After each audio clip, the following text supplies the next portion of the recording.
नमस्ते। अब आप लोग 7 से 8 में आ चुके हैं।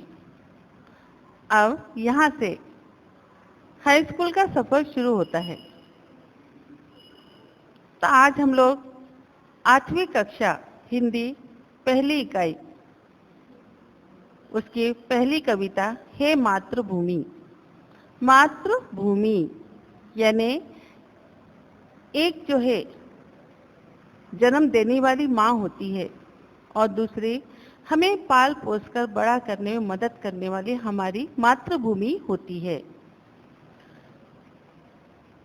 जिस तरह से हमारे ऊपर हमारी कोई सहायता करता है तो हमारा भी कर्तव्य होता है कि हम उसके प्रति कुछ कर्तव्य पूर्ण करें। कर्तव्य शब्द का मतलब उन कामों से होता है जिन्हें मनुष्य बिना किसी बाहरी दबाव के अपनी इच्छा से करता है। जिस भूमि पर हमने जन्म लिया है, जिसकी रज यानी धूल में हंसते खेलते हुए हम बड़े होते हैं, जिसके अन्न जल का ग्रहण करके हमारे शरीर और मस्तिष्क का विकास होता है, उसके प्रति भी हमारा कोई कर्तव्य होता है। जन्मभूमि की संस्कृति और परंपराएं हमारे चरित्र का निर्माण में प्रमुख भूमिका अदा करती है। अपनी मातृभूमि के दुखों और खतरों में हमें उसके साथ खड़ा होने, उसके लिए कार्य करने और आवश्यकता पड़ने पर उसके लिए अपना जीवन अर्पण करने के लिए भी तैयार रहना चाहिए। यही हमारा परम कर्तव्य है। हे मातृभूमि, राम प्रसाद बिस्मिल जो इसके कवि हैं, उनका परिचय। राम प्रसाद बिस्मिल भारत के महान स्वतंत्रता सेनानी ही नहीं बल्कि उच्च कोटि के कवि, अनुवादक, बहुभाषिकविद व साहित्यकार भी है। आपने देश की आजादी के लिए अपने प्राणों की आहुति दे दी है। सरफरोशी की तमन्ना आपकी प्रसिद्ध रचना है।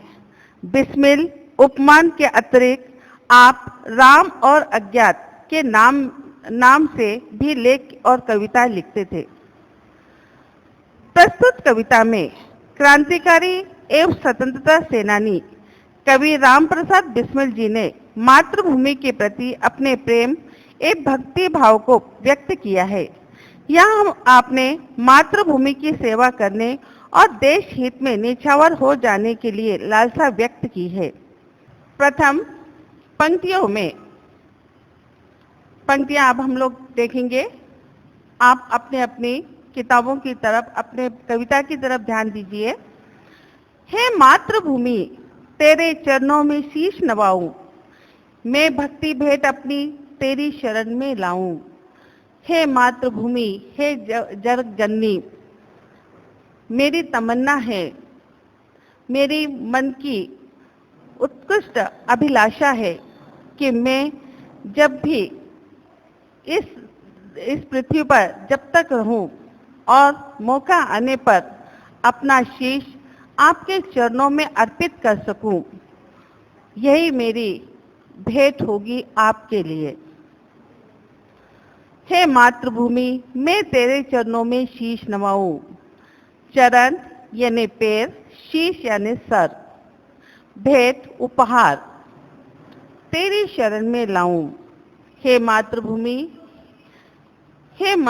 मैं तेरी चरण में शीश नवा सकूं, सिर चढ़ा सकूं, मैं तेरे ऊपर मर मिटूं, इतने मुझे यही मेरी भक्ति होगी और यही लेकर मैं तेरी शरण में आना चाहता हूँ। माथे पे तू हो चंदन, छाती पे तू हो माला, जिह्वा पे गीत हो तेरा मेरा, तेरा ही नाम गाऊं। हे मातृभूमि, यहाँ कवि मातृभूमि के लिए अपने इच्छा प्रकट कर रहा है। जब भी मैं अपने माथे पर कुछ करूं, चंदन लगाऊं, चंदन रूपी लेप लगाओ, तो वो तेरी धूल हो। छाती पर विजय की माला हो। मातृभूमि पर मर मिटने वाले वीर सैनिक जो होते हैं वो मरण गति यानी वीर गति प्राप्त होती है उन्हें, मरण गति नहीं।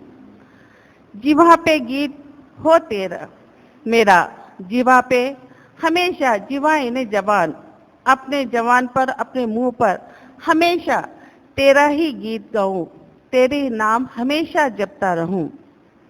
तीसरी पंक्तियों में, जिससे सपूत उपजे श्री राम कृष्ण जैसे, उस धूल को मैं तेरी निज शीश में चढ़ाऊं। हे मातृभूमि, इतनी पवित्र भूमि है तू कि इसमें राम कृष्ण जैसे महान वीर पैदा हुए हैं। और ऐसी मिट्टी की धूल जब मैं अपने सर पर चढ़ाऊं, तो मैं उस चंदन का अपने सर पर चढ़ाने के पश्चात मैं अपने माथा तेरे इसमें झुका पाऊं। माई, समुद्र जिसकी पद रज को निज धोकर, माई समुद्र जिसकी पद रज को निज धोकर, करता प्रणाम तुझको मैं चरण दबाऊं। माई, हे माँ, जिस तरह से समुद्र तेरे पैर धोता है, नित्य रोज तेरे पैर धोता हूँ, मैं उसी पैरों को दबाना चाहता हूँ। मैं एक आज्ञाकारी पुत्र बनना चाहता हूँ, वीर पुत्र बनना चाहता हूँ।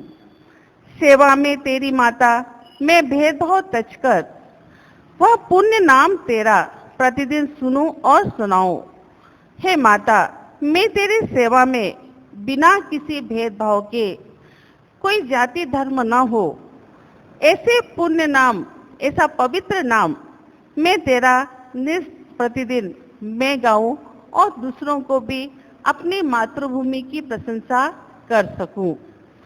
तेरे ही काम आऊं, तेरा ही मंत्र गाऊं, मैं तन मन धन से पूर्ण रूप से तुझ पर समर्पित होना चाहता हूँ। मैं एक ही मंत्र गाना चाहता हूँ कि भारत माता की जय। मन और देह तुम पर बलिदान मैं जाऊं, मैं तन मन से तेरे ऊपर समर्पित होना चाहता हूँ।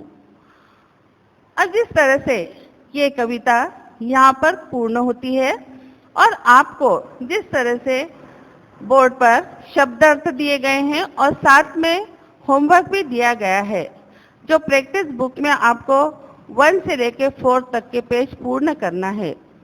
और जैसे भी कंप्लीट होते हैं वैसे आपको जब स्कूल खुलेंगे तो उस समय आपका वर्क पूर्ण होना चाहिए। धन्यवाद।